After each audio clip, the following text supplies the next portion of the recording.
10 months ago, twin sisters vanished during what was supposed to be a joyful family cruise, leaving their mother shattered and investigators with nothing but questions. Authorities searched oceans, ports, and passenger lists, yet not a single trace was found, until a weather-worn suitcase washed ashore and changed everything. What investigators discovered inside didn't just break open the case. It revealed a hidden network darker and more disturbing than anyone could have imagined. Before we dive into this emotional and gripping story, let us know where you're watching from today, and if stories of real mysteries, survival, and justice matter to you. Don't forget to subscribe and stay with us until the end. In a quiet bungalow on the outskirts of Richmond, Virginia, a single mother named Lauren Hale sat in the muted glow of a lone table lamp, surrounded by the unending reminders of the nightmare that had swallowed her life whole. Her twin daughters, Ava and Lily, had vanished nearly 1 year earlier during what was supposed to be a joyful cruise vacation, a trip Lauren had saved for over months of double shifts, dreaming of laughter, sun, and memory-making.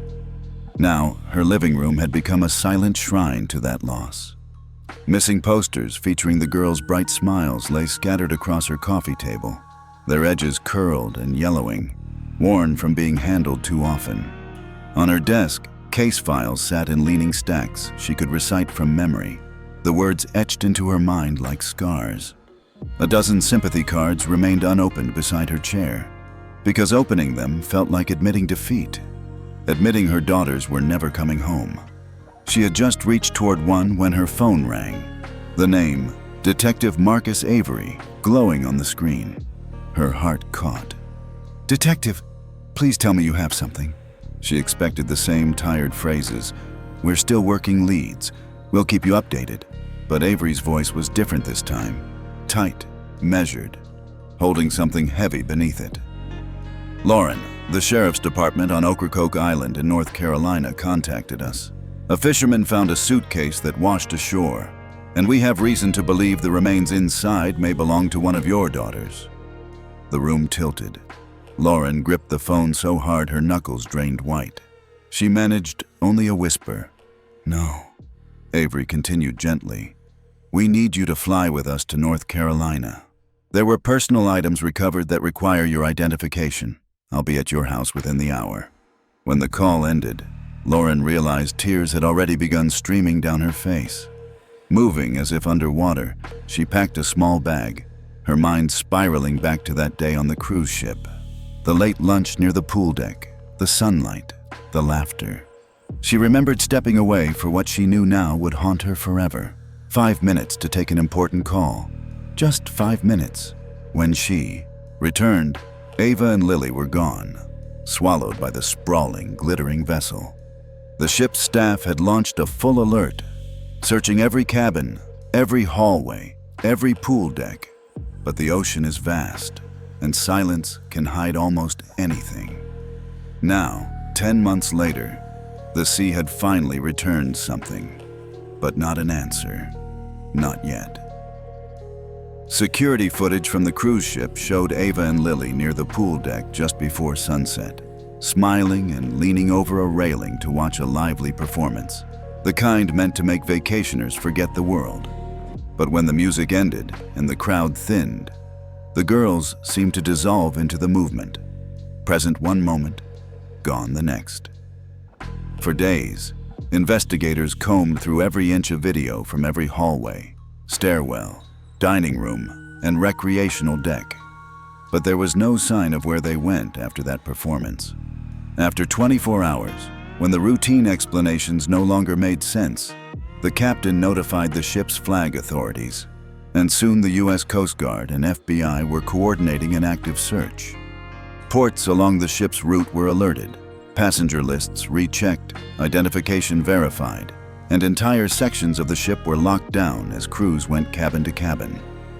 Theories whispered among passengers ranged from accidental overboard fall to abduction during a docking stop, but there were no answers, only fear. In the present, as the memory replayed itself for the 1,000th time, a knock at the door pulled Lauren back to reality. Detective Marcus Avery stood outside, his face steady but heavy with the weight of what they were about to confront. Wordlessly, Lauren grabbed her overnight bag and followed him to the unmarked car waiting outside. The flight to North Carolina unfolded in near silence, Lauren staring through the window as the world below shifted from cities to endless stretches of pine and coastline. When they landed on Ocracoke Island, a local deputy drove them to a modest sheriff's facility tucked behind swaying trees. The sterile scent inside felt cold enough to bite. A deputy guided them down a corridor to a lab where the evidence had been secured. Just before they entered, Avery paused, resting a steadying hand on her arm. "What you're about to see will be hard," he said quietly. Lauren nodded, her voice locked behind the knot in her throat. Inside the examination room, a weathered fisherman stood beside a table, his sun-creased face layered with sympathy and sorrow. "Ms. Hale," the sheriff introduced. "This is Robert Garrison, the man who discovered the suitcase." He offered a small, broken nod. "Ma'am, I wish it had been anything else." But Lauren's focus had already been drawn to the center of the room, where a medium-sized suitcase rested atop stainless steel.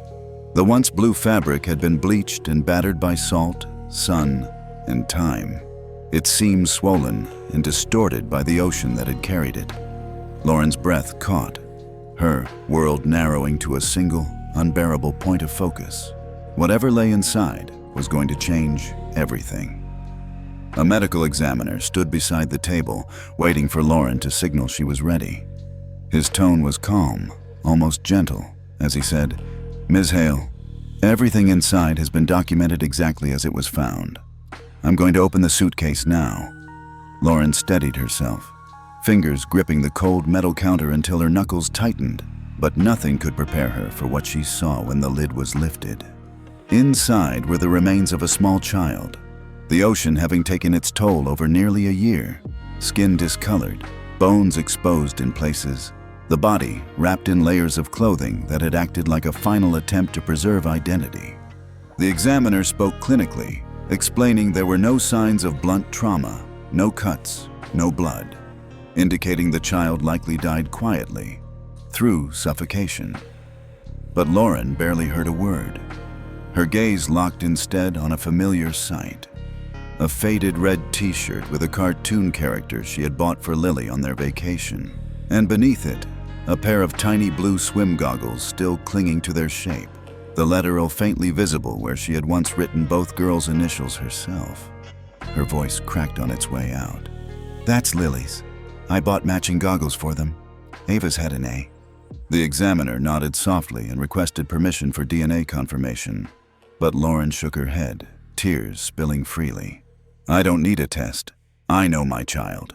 Detective Marcus Avery placed a steady hand on her shoulder, grounding her as the examiner lifted another evidence bag, this one containing a tarnished silver lighter, the salt water having dulled its shine, but not the engraved initials on the side. K.E. Lauren stared at it, confusion tightening into a sickening realization. This isn't Lily's.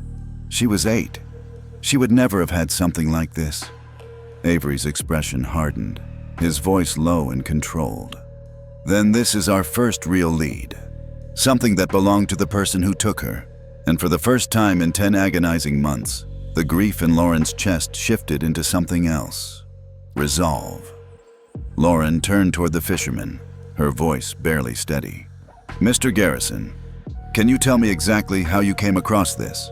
The man shifted, his weathered hands tightening at his sides. "I walk that stretch of beach every morning," he said quietly. "Saw something washed up that didn't look like driftwood or trash. And when I got close, I could smell it. I opened the suitcase just enough to understand what it was, then called the sheriff. I'm real sorry, ma'am. I wish I'd found something else." Lauren swallowed hard, her voice cracking as she asked, "Was there anything else? Any sign of my other daughter, Ava?" Garrison shook his head, sorrow heavy in his eyes. "Just the one suitcase." Lauren turned back to Detective Marcus Avery, her grief twisting into confusion. Why would someone put Lily in a suitcase and throw it into the ocean? Why not something that would sink? The sheriff answered gently. Some older suitcase models are made with materials that actually float unless heavily weighted. If the person who did this didn't secure it right, eventually the ocean would bring it back up and carry it wherever the currents decided. Lauren forced herself to breathe, her voice tight. So, what happens now? Avery stepped in, steady and deliberate. We track every lead. The suitcase model is older and distinctive. Not many people use one like this anymore. We can trace where it was sold. And the lighter, the sheriff pointed to the tarnished Zippo inside the evidence bag. There's a partially intact price sticker, not from a chain store, probably a small local shop. Lauren leaned closer, studying the pattern on the sticker, and something flickered in the back of her memory. A shape, a color, a storefront maybe, but it stayed just out of reach. I know I've seen that before, she murmured. Somewhere. She began taking photos, hands trembling but purposeful. Avery continued speaking with local officers. With this evidence, this case is no longer just a missing persons investigation. We're officially treating it as a homicide. His voice was calm, but the words hit the room with finality. And for the first time, the nightmare had a direction. Someone out there had left behind fingerprints in their mistakes. Now, they could be followed. Detective Avery spoke quietly with the sheriff about next steps, mapping the cruise ship's route against ocean currents to estimate where the suitcase might have been dropped, while the forensic team continued their work, cataloging every item recovered. Turning back to Lauren, Avery said gently, "We'll need you to stay nearby for a few days. There will be follow-up questions, and the DNA confirmation will be processed as soon as possible." Lauren wiped her face, inhaling deeply, steadying herself. "I understand, but before anything else, I want to see the place where Lily was found." Avery exchanged a look with the sheriff, concern, caution, before he finally nodded. "If that's what you need, I'll go with you." Robert Garrison offered to take them on his boat, explaining that some of the investigative team was still at the site. The ride across the water was just under an hour, the sea wind cold and sharp, carrying salt that stung Lauren's eyes. She sat at the bow, staring ahead as the shoreline drew closer, her grief cutting through her like open air. Avery made quiet calls behind her, but every so often, she felt his eyes watching her, making sure she didn't break. "Right there," Garrison called over the engine's rumble, pointing toward a quiet stretch of sand, bordered by dunes and windswept brush. Police tape fluttered like pale ribbons in the breeze, and a news crew lingered at a respectful distance. Garrison docked the boat, helping them onto the weathered planks of a small pier. The beach felt still in an eerie, reverent way. An officer lifted the tape to let them inside the secured area. "Ms. Hale," he said softly, "we're deeply sorry for your loss." Lauren barely nodded, her gaze already fixed on a shallow impression in the sand. Nothing more than a disturbed patch of earth and grains. Yet it held everything she had lost. "Here," Garrison said quietly, stopping beside the mark. Low tide left it exposed. The ocean set it right down. Lauren knelt slowly, her fingers trembling as they pressed into the cool, damp sand. The wind blew softly through her hair. "There has to be something else," she whispered, lifting sand and letting it fall through her hands. "Some clue, anything, something that tells me where Ava is." Avery knelt beside her, placing a steady hand on her shoulder, not to stop her, but to keep her upright. "Lauren, we are going to find Ava, and whoever did this, we're going to make sure they never hurt another child again." And for the first time, beneath all the grief, something new flickered. Not hope, not yet, but fire. Avery reassured her softly, reminding her that the forensic team had been meticulous, that this was the first real lead they'd had in 10 long months, and that it could be the thread that finally unraveled everything. A short distance away, a news reporter had taken notice of their arrival and was urging her cameraman to capture footage. Avery frowned and stood. "I'll handle the press. Take your time." As he walked off to intercept the media crew, Robert Garrison stayed beside Lauren in a quiet show of solidarity. After a moment, he spoke gently. "There's a small cabin resort just down the shore. You could stay there tonight instead of rushing back. Sometimes being close to where the answers start to appear helps you breathe." He nodded toward a middle-aged man standing beyond the police tape, Greg Harrison, the owner of the cabins. Lauren wiped her eyes. "I don't want to leave yet," she admitted, voice small but steady. Robert's expression softened. "When my son was lost in a boating accident 5 years ago, I stayed by the harbor for weeks. The sea doesn't always give back what it takes, but being close made me feel like I hadn't abandoned him." Lauren looked at him, understanding blooming in shared grief. "Did you ever find him?" Robert shook his head, eyes distant. "No, but I know where to go when I want to talk to him." When Avery returned, Lauren explained she wanted to stay overnight. He agreed, though his tone carried caution. "We're still dealing with an active case. I'm assigning an officer to stay with you." He gestured to Officer Dana Ruiz, who had been assisting nearby, and she stepped forward with a quiet nod. Greg Harrison guided them along a sandy path to a cluster of cabins facing the open water. The unit he offered was small, just one room, a kitchenette, and a porch with 2 wooden chairs overlooking the sea. But it was warm, safe, and silent except for the endless rhythm of waves. After unpacking, Lauren drifted out to the porch, settling into one of the chairs as the sky shifted into evening hues. Officer Ruiz stood nearby, giving her privacy without ever being far. A young waitress from the resort cafe approached with a steaming mug of coffee. "On the house," she said softly. "We're all so sorry." Lauren nodded, wrapping her hands around the warmth, watching the ocean roll and break, each wave a reminder of both what the sea had taken and what it might yet return. The ocean moved in its endless rhythm before Lauren, the very same tide that had carried her daughter to shore, unbothered by the tragedy it bore witness to. As the sun dipped lower and washed the beach in amber light, Lauren's gaze caught movement from the cabin across the path. A man stepped out, checking his pockets, placing a travel bag on the small table outside before locking his door and heading toward the resort office. When he walked away, something metallic on the table glinted sharply, a lighter beside a packet of cigarettes. Drawn by a quiet intuition she couldn't quite name, Lauren crossed the sand and picked it up. Turning the lighter in her hand, her breath hitched. The price sticker on the bottom matched the exact pattern from the lighter found with Lily.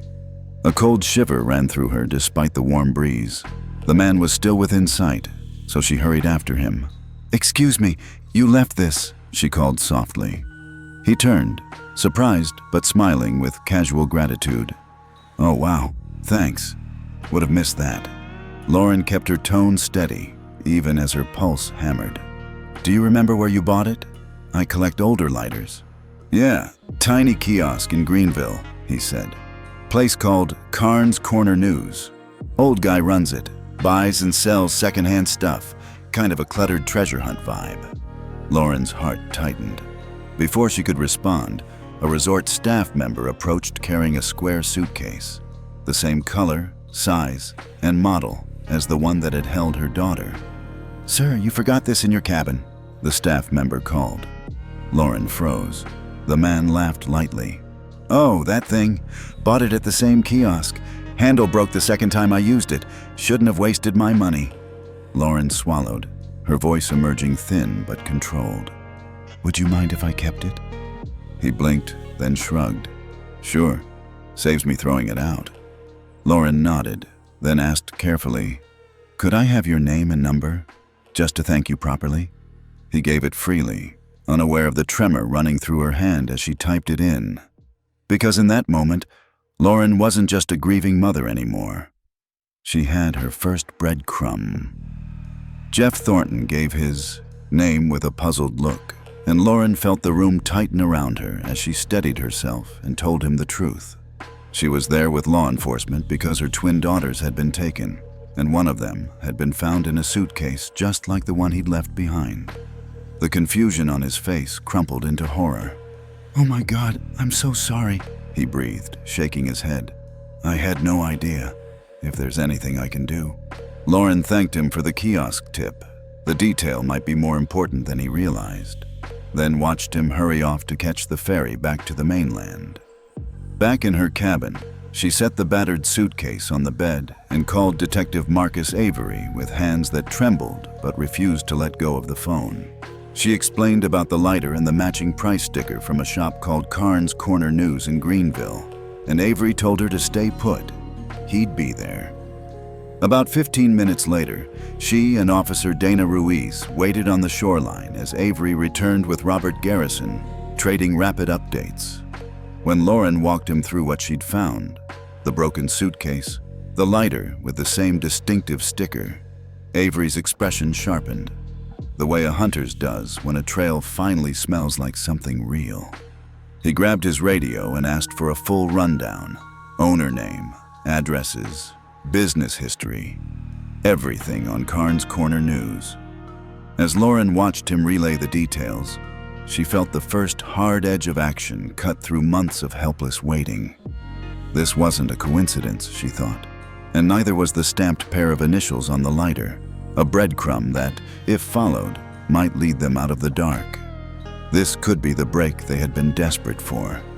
The radio crackled, and a voice came through with new urgency. Douglas Carnes, 57, owner of Carnes Corner News, operating 3 locations, Greenville, Charlotte, and another preparing to open in Virginia Beach. Marcus Avery studied the address that pinged onto his phone. The decision already made before he spoke. We still have daylight. We're going. They boarded the patrol boat, Robert Garrison powering them through the tide back toward the mainland. The sunset bleeding gold against the water as the shoreline closed in. A police car waited at the dock, and soon they were pulling into a fading strip mall where a lone kiosk stood among weathered parking space lines. Inside, a thin young clerk rearranged cigarette packs and looked up as they entered. He wasn't the owner, just an employee who saw Carnes only occasionally, yet he handed over a business card and confirmed the kiosk sold the same brand of Zippo lighters. When Lauren asked about suitcases, the clerk blinked, confused. No, they didn't carry luggage. But Carnes was known to bring in random personal items to sell, things no one questioned. Back in the car, Lauren insisted they drive by Carnes's home. The quiet neighborhood felt deceptively ordinary, tidy lawns and porch flags swaying in the breeze. But as Marcus slowed the car across from a pale yellow bungalow with white trim, Lauren leaned forward sharply, pointing at the driveway. The license plate on the car bore a faded decal from the cruise line, the very one they had sailed on the day Ava and Lily disappeared. Her breath left her chest all at once. This was no coincidence. Someone connected to that ship had been here all along. The license plate glinted in the fading light, DK at the front, KE at the end. And Lauren's breath caught. Marcus frowned, reminding her that coincidences existed, that suspicion needed evidence. And after several silent minutes watching the still house, he suggested returning to coordinate with local law enforcement. Lauren agreed, exhaustion pulling at her bones. At the harbor, Officer Dana Ruiz stood ready with the patrol boat. But just as they stepped onto the dock, Lauren froze. A car idling in line for the ferry bore the same plate pattern, and through its tinted rear window, she saw a silhouette. Small shoulders, honey brown hair, restless movement. Something deep and maternal surged. Instinct louder than logic. She moved toward the car before Marcus could stop her, reaching the ticket checkpoint just as the window rolled down. A woman sat in the back seat with a child pressed close to her side. The child turned her head for only a heartbeat, but it was enough. Ava. Lauren whispered her daughter's name like a prayer breaking open. Marcus caught her arm, reminding her they couldn't rush the vehicle, but the tremor in his voice betrayed that he too had seen enough to question everything. He ordered a secondary inspection at the checkpoint, and the car eased forward, until panic sparked. The doors flung open, and a man in his 50s and a woman in her 30s bolted, dragging the child with them, weaving between cars in a frantic escape. "That's Ava! She's alive! Lauren cried as Marcus radioed for immediate backup, his voice clipped and firm. Suspects fleeing, possible kidnapping victim, perimeter lockdown needed. Officers on duty sprang into motion, and Marcus turned to Lauren, urging her to stay back for her own safety. But Lauren's eyes stayed fixed on her daughter's small figure being dragged across the asphalt, a mother's instinct roaring louder than fear. The hunt had shifted. This was no longer about recovery. This was rescue, and Lauren would not let her daughter disappear again. "Police! Stop!" Marcus Avery's voice cut across the open terminal, but the man only looked back once before dragging the woman and the child faster between the rows of cars. In an instant, the quiet harbor dissolved into ordered chaos. Police cruisers blocked exits. Officers moved in coordinated pursuit. Ferry passengers were directed behind barricades, and loading was halted entirely. Lauren stood frozen beside Officer Dana Ruiz as two officers tackled the man at the security fence, forcing him down hard on the asphalt. The woman tried to disappear between vehicles, still gripping the child's wrist, but officers closed in with weapons drawn, commanding her to let go. She hesitated, then released. The little girl stumbled, spun, and her gaze locked across the distance on Lauren. Recognition flared like lightning. "Mom!" Ava screamed. Lauren broke away before anyone could stop her, running full speed across the pavement, dropping to her knees as Ava collided into her, clinging with a desperate sob that shook her thin shoulders. Lauren wrapped both arms around her, feeling bones where softness should have been, smelling unfamiliar shampoo, holding her as if her body alone could barricade her child from the world. Marcus approached with visible relief and quiet caution. "We have them in custody," he said. "We need to get you both somewhere safe." Lauren nodded, still cradling Ava against her chest. "Who are they?" she whispered. "Douglas Carnes and Kathy Evans," Marcus replied. And in that instant, Lauren understood the lighter, the engraved initials, the object that didn't belong to either of her daughters. The truth hit like a physical impact. Ava trembled in her arms, her skin unnaturally darkened as if dyed, her hair crudely cut, her eyes too old, too guarded. When paramedics arrived, Ava refused to release Lauren's hand, whimpering at camera flashes from bystanders and saying, "Please stop taking pictures," a sentence no child should have needed to learn. Officers searching the suspect's car returned grim-faced, crates of illegal material, disguised luggage, and syringes prepped with sedatives meant to keep Ava compliant during the ferry crossing. Lauren felt grief twist into something hot and razor-edged, and she moved toward Carnes as he was being secured in the patrol cruiser. "You murdered my daughter!" she choked, voice breaking into rage. Carnes looked at her with chilling indifference. "I didn't plan to kill her," he said calmly. "I wanted to keep them both, but my partner backed out. I couldn't handle two without attention. I had to choose." Lauren lunged, but Marcus pulled her back, his voice sharp. "Save it. He'll talk at the station." The cruisers pulled away as paramedics confirmed Ava had been drugged and malnourished and needed immediate hospitalization. Lauren climbed into the ambulance beside her daughter, holding her hand as sirens rose around them. And though grief for Lily pressed like a weight that would never lift, Lauren felt something else rise beneath it, a fierce, burning gratitude and a mother's vow. Ava was alive, and she would never, ever let her go again. "It's over, Ava," Lauren whispered, brushing her daughter's hair with trembling fingers. "You're safe now. No one will ever touch you again." The sterile fluorescent lights of the hospital corridor made everything feel too sharp, too bright, as Lauren paced outside the emergency room doors. Officer Dana Ruiz stood nearby, a steady presence, giving Lauren space, but never leaving her unprotected. A nurse had gently explained that the medical team needed a few minutes alone with Ava, time to document her condition, to collect evidence, to make sure her health came first. It felt unbearable to be separated so soon after holding her again, but Lauren understood.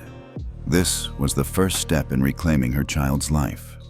"Mrs. Hale," the nurse appeared at the door. "You can come in." Lauren hurried inside. Ava looked impossibly small against the white hospital linens, an IV taped to her thin arm. Eyes heavy but searching the moment Lauren entered. "Mom," she whispered. That single word nearly shattered Lauren's heart. She took her daughter's hand gently, mindful of the medical lines. "I'm here. I'm right here." The doctor, Dr. Patel, a calm, steady woman, approached quietly. "Mrs. Hale, I've completed the initial examination." Lauren braced herself. "How is she?" Dr. Patel's expression softened with sorrow. "Ava is severely malnourished. She's significantly underweight for her age. There are multiple patterned bruises, likely caused by repeated strikes from a thin object, and..." She hesitated only a moment. "There are marks on her wrists and ankles that indicate prolonged restraint." Lauren's breath caught. She tightened her grip on Ava's hand, but gently, always gently. Dr. Patel lowered her voice. "Ava is extremely sensitive to bright lights and camera flashes. Based on her reactions and certain things she said during the exam, we have strong concern that she may have been photographed repeatedly in harmful circumstances." Lauren felt her vision blur, but she forced herself to stay present.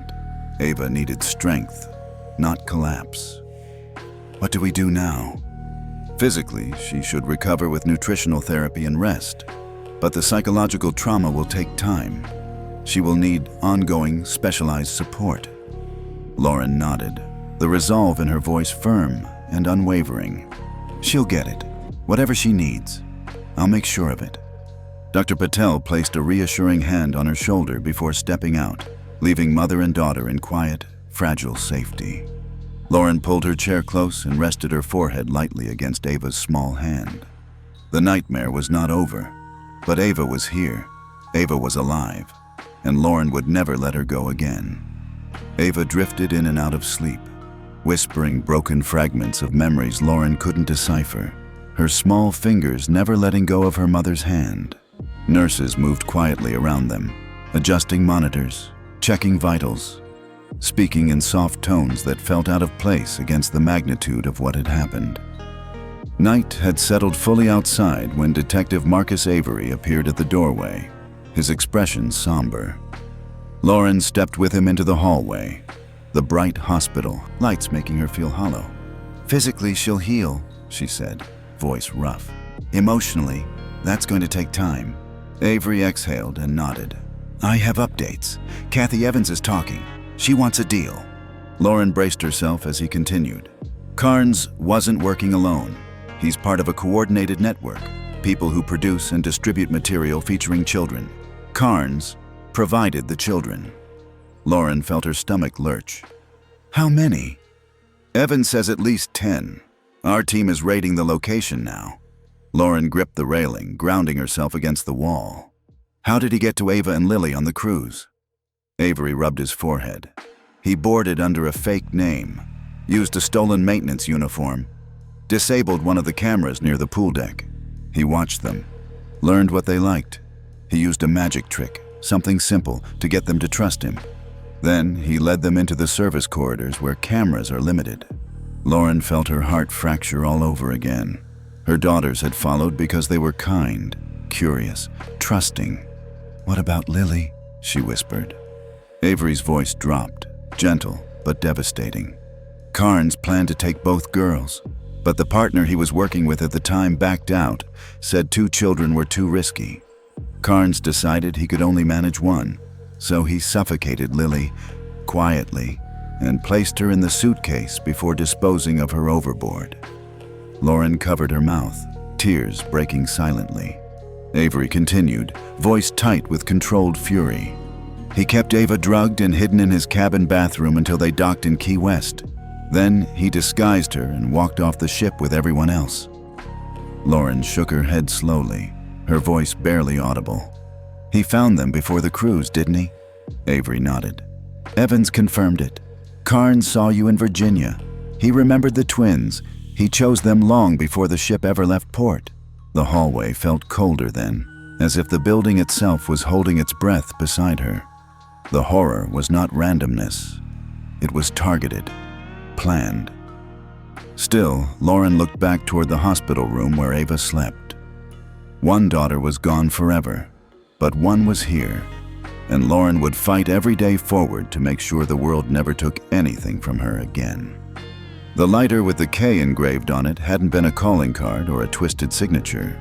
It was simply something that Kathy Evans had misplaced in the chaos of covering up Lily's death. A personal object accidentally left with the belongings Carnes stuffed into the suitcase. Even knowing it was coincidence did nothing to dull the ache that spread through Lauren's chest. She looked through the hospital room window at Ava sleeping under thin white sheets. "We have to make sure they never get out," she said quietly. "And those recordings, the photos, they need to be destroyed. Those children deserve to be free from this forever." Detective Marcus Avery nodded with a controlled, steady resolve. "Federal agencies are already involved. This isn't just one case, but I promise you, Carnes and Evans will never walk free again." He rested a hand on her shoulder, firm, grounding. "Try to rest, Lauren. Ava will need you strong when she wakes." When he left, Lauren returned to her daughter's bedside, sinking into the stiff hospital chair. She held Ava's small hand and kept her eyes on her breathing until exhaustion finally pulled her into sleep. Morning sunlight seeped through the thin curtains, warm and soft, and for a moment, Lauren forgot where she was, until memory snapped back like a whip. She sat up quickly. Ava was still asleep, her face a touch less pale. A breakfast tray sat untouched nearby. Dr. Patel entered with a nurse and examined Ava with gentle efficiency. "Her sedatives are clearing," she said. "She'll need nutritional rehabilitation and ongoing therapeutic care, but she's stabilizing." Officer Dana Ruiz appeared in the doorway, dark circles under her eyes. "Detective Avery is on his way with more updates," she said.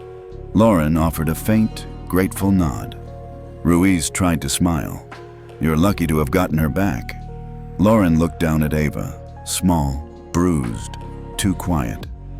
"If I were lucky," she whispered, voice breaking, "I wouldn't have lost Lily."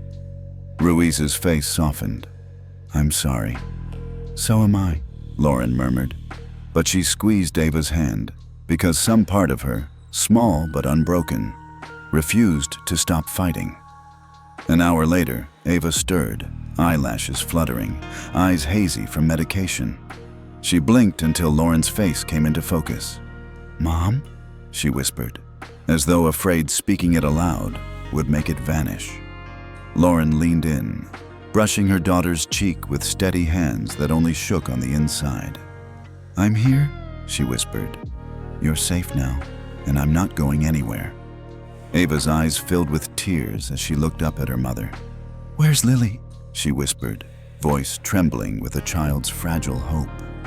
Lauren's throat tightened, but before she could speak, Detective Marcus Avery appeared in the doorway, his expression solemn and respectful. He stepped inside only when Lauren nodded, keeping his voice soft as he introduced himself. Ava pressed closer into her mother's side, and Lauren gently reminded her that Avery had been one of the people who helped bring her home. He explained that early that morning, law enforcement had raided another property owned by Douglas Carnes on Cedar Island, the place he had intended to take Ava next. 3 more children were found alive there, some missing for over a year. Lauren's breath caught, relief for them, heartbreak for the others. Kathy Evans had given a full confession, trying to reduce her sentence, while Carnes remained cold and uncooperative. Even so, with the evidence recovered, he would never walk free again. When Avery left them, Ava looked up at her mother, her face pale but earnest. "Lily's gone, isn't she?" The words were small, but the weight was enormous. Lauren sat on the edge of the bed, took her daughter's hand, and told her the truth, gently, carefully, but honestly. Ava cried then, soft and shaking, saying she had hoped Lily was just in another place, waiting to be found.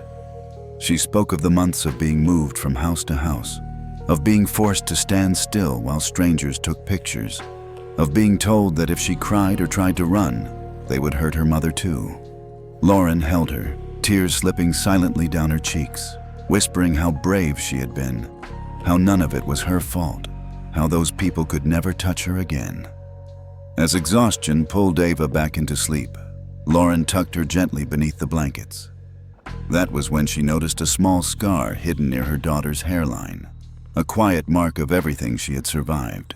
So much had been stolen from them: innocence, joy, safety, a sister. Yet as the morning sun warmed the room, Lauren felt something stir, faint but undeniably real. Hope, a future, a beginning. She brushed a strand of hair from Ava's face and whispered, "We're going to be okay. Somehow, some way, we will be okay."